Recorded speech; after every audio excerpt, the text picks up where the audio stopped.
Tom Brady is no longer tired of football. No, he's not tired of football. He's tired of Tampa Bay. He yells more. He's angrier more. His body language now is very Aaron Rodgers. He goes to the bench by himself. He barks at teammates. He's frustrated. Brady is Mr. Discipline, and the Bucs, and I used to cover them, have been perpetually squirrely my entire life.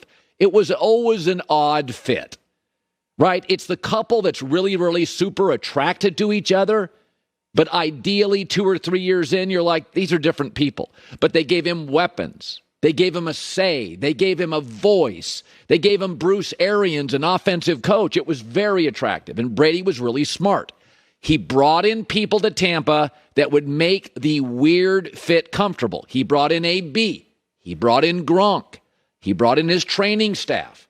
He brought in his family. They run in Derek Jeter's house, right? He tried to make himself as comfortable as possible, but it was always an absolutely odd fit. And now he's divorced. There's no Gronk. He's got a defensive coach. 3 years on this pirate ship at sea. Scurvy is setting in. There's a mutiny brewing, and they've run out of fresh avocados. It's just not pretty. Tom Brady looks like every person watching or listening to this show who is leaving a company in about 3 months. The company doesn't know it. You know it. And you're just putting in the minimum work. You're getting frustrated more. You start rolling your eyes more. You leave work a little early. You still want to be productive. You don't want to harm your legacy. You don't want to ruin your reputation. But Brady is done with Tampa. And this is the way it was going to end. Listen, he and Belichick really are perfect for one another. They're both disciplined, willful, driven, and smart. But there's an old saying, when two people are savers, they put away their pennies and nickels, one of them becomes a super saver and drives the other one crazy, right? When two people are disciplined, one is super disciplined and drives the other a little crazy. And in the end, Tom was like, I'm not getting respect. I'm not getting a say. And he took a big swing, and it was an odd fit. But for about a year, it was a pretty good fit. But it's never been perfect. They were 7-5 year one. Now they're angry. They've moved off Arians. We thought from day one Arians was a weird fit, but now they kind of miss him. And so you can't help but watch Brady last night and think about the San Francisco 49ers next season. Brock Purdy, I think he's the answer now.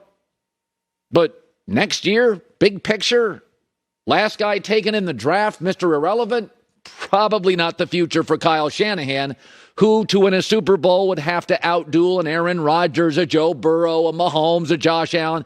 I don't think he's going to go equipped with Josh Purdy.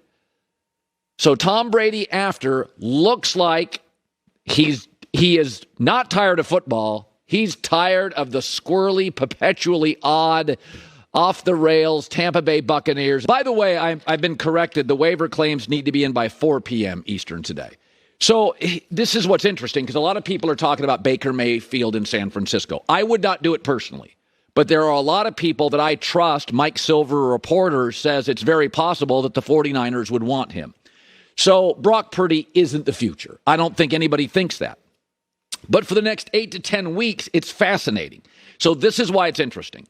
What does the head coach want from his quarterback? Kyle Shanahan has a very specific plan, scheme, design. Very specific. All Kyle Shanahan offenses elevate the quarterback. As long as the quarterback is an adult, is mature, does not ad-lib out of the play, Matt Schaub, Brian Hoyer, Matt Ryan, Jimmy Garoppolo, and they can accurately distribute the football. That's what he's looking for. Brady's not a guy that's going to run around. He can accurately deliver the football. Never forget, 2-3 years ago, who was the quarterback rumored to be going to the Niners? Kirk Cousins. Doesn't run around. Accurately delivers the football. Shanahan likes Brady. Kirk Cousins. Jimmy Garoppolo. Now, Trey Lance, that's why a lot of people feel that Kyle's already sort of bailed. Remember, what was the story before the draft? Kyle wanted Mac Jones. Other guys, the scouts were like, no, Trey Lance is way better. So we know what the coach in San Francisco wants. So enter Brock Purdy. 4 years at Iowa State, he completed 68% of his throws. He's small. He didn't have a huge arm, but he's accurate. I mean, Sunday's a great example. Huge game, massive pressure, big stage. Dolphins brought blitz packages all game long. He completed 67% of his throws. He didn't even get number one first-team reps all week. He is what Shanahan likes. Now, he's Garoppolo light. Garoppolo's bigger presence, a little taller. I think those are with a little more velocity. But Brock Purdy is not a guy that's going to, at this stage in his career with this roster, ad-lib or throw picks. Now let's transition to Baker Mayfield, whose career NFL accuracy is 61%, and it's getting worse. One of the real revelations about Baker Mayfield, when he came to the NFL, is, well, we knew he wasn't big. We knew he wasn't a great athlete. But, man, did he snap that ball off. He was accurate. No, he's not. And it's gotten worse. His best year was 2020. He's 62.8%. The following year, it was 60%. This year, it's 57.8%. I don't have an explanation for it, but one of the revelations with Baker Mayfield was what happened to his accuracy? And now it's gotten worse. And remember, all those numbers I just shared with you on Baker, that's behind Nick Chubb and a great O-line. The minute you put him in Carolina and he had to hurry throws, watch out. What's San Francisco's weakness outside of left tackle? The offensive line. So I don't think Baker Mayfield fits here. The two things he is inaccurate as an NFL quarterback. He's not Cousins. He's not Garoppolo. He's not Burrow. He's not. That's not what he is. And what's the other thing that Baker brings to the table that can infuriate people? He thinks he's a way better athlete than he is. He is not very disciplined. He's the two things that Kyle generally doesn't love: inaccurate and undisciplined. Brock Purdy's not the future. Some you date, some you marry in life, right? Goes for men and women. Purdy's not somebody I'm going to go into a 7-year relationship with. But for the next 10 weeks, a young kid with this roster, snap it off, 67%, all drawn up, stay within the play, deliver it. I think he'd be great. I think he'd be fantastic. I don't see him able to go to Philadelphia and make a play or two to win it. But if that game was at home, maybe. I do think he's good enough. Today, the New York Giants would travel, I think it is, to San Francisco and play the Niners. I think we talked about that yesterday. Oh, he'd win that game. Absolutely. They're better across the board than the Giants. And maybe if he had to go to Tampa and play the Buccaneers on the road, they'd win that game too. I don't think Brock Purdy can beat a Cincinnati in the Super Bowl, a Buffalo, a Kansas City, and I don't think he's going to win at Philadelphia. But if you're just looking at what the coach likes, he likes Purdy. That's the style that he likes. He wanted Mac Jones. There were rumors about Kirk Cousins. More rumors about Tom Brady. None of those guys are moving around. Design the play, efficiently distribute the leather.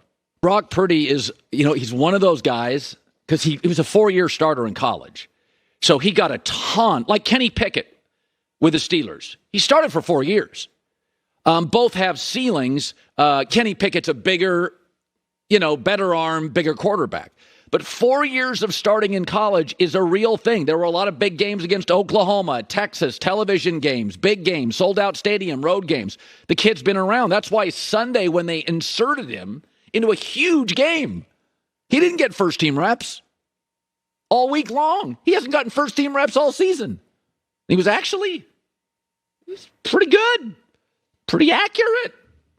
This roster, you can win a lot of games as long as it remains as healthy as it is today and as weak as the NFC is today. You can say Tom Brady was great last night for 2 drives. Tampa is going to win that division, and they're a mess. I mean, look around. Aaron Rodgers' team. Not very good. Start looking around the NFC. It's Philadelphia at home is a handful, and that's it. The Rams are a mess. Look around. I mean, you're all trusting Dallas, really.